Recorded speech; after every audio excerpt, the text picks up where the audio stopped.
जनमानसाची लढाई आहे।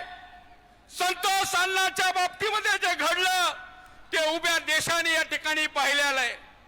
एक आदर्श सरपंच त्याची अशी या पद्धतीने जर हत्या होत असेल तर या जिल्ह्यातल्या नाही तर या महाराष्ट्रातला सामान्य माणूस या ठिकाणी शांत राहू शकत नाही। या ठिकाणी आपले बीडचे आमदार संदीप भैया क्षीरसागर यांनी विधिमंडळामध्ये या ठिकाणी संतोष अण्णाला न्याय मिळवून देण्यासाठी वाल्मिक कराडाचं डायरेक्ट नाव घ्यायचं काम जर या जिल्ह्यामध्ये कुणी केलं असेल तर ते संदीप क्षीरसागर यांनी केलं। आदरणीय जितेंद्रजी आव्हाड साहेब असतील, आदरणीय प्रकाश दादा असतील, आदरणीय सुरेश अण्णा दस साहेब असतील, आदरणीय विजयराजे पंडित असतील, आदरणीय आमचे भारतीय जनता पार्टीचे आमदार अभिमन्यू पवार साहेब असतील, यांनी हा विषय सभागृहामध्ये मांडण्याचं काम या ठिकाणी केलेलं आहे। हे कुठल्या पक्षाचा किंवा जातीचा विषय नाहीये, ही सगळी मंडळी वेगवेगळ्या विचाराची आहे।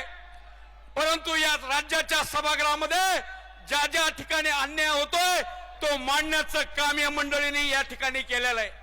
आता ह्यांची लढाई यांनी लढलेली आहे, परंतु सामान्य माणसांनी देखील आज उपस्थित राहून हे दाखवून दिलंय की आम्ही तुमच्या पाठीमागे तुमच्या सोबत या ठिकाणी खांद्याला खांदा लावून तुमच्या सोबत आहेत। हे या मोर्चाच्या उपस्थितीमधून या ठिकाणी सिद्ध झालेलं आहे। आणि मला एकच सांगायचं आहे की हा लाखोचा समाज या ठिकाणी जमलेला आहे, तरी देखील जर शासन याकडे दुर्लक्ष करत असेल तर आम्ही या कुटुंबाच्या पाठीमागे ठिय्या आंदोलन म्हणून या ठिकाणी आजपासूनच या ठिकाणी बसण्याची तयारी या ठिकाणी आमची आहे।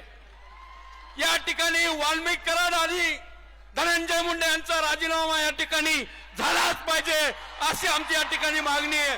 जोपर्यंत राजीनामा होत नाही तोपर्यंत इथला माणूस या ठिकाणी हलण्याची भूमिका इथल्या आलेल्या माणसाची नाही, कारण की ही दहशत आता आम्हाला मोडून काढायची आहे आणि सामान्य माणूस या ठिकाणी दहशतमुक्त या ठिकाणी वावरला पाहिजे, हीच आमची भूमिका आहे। मी एवढंच बोलतो आणि या ठिकाणी थांबतो। त्यानंतर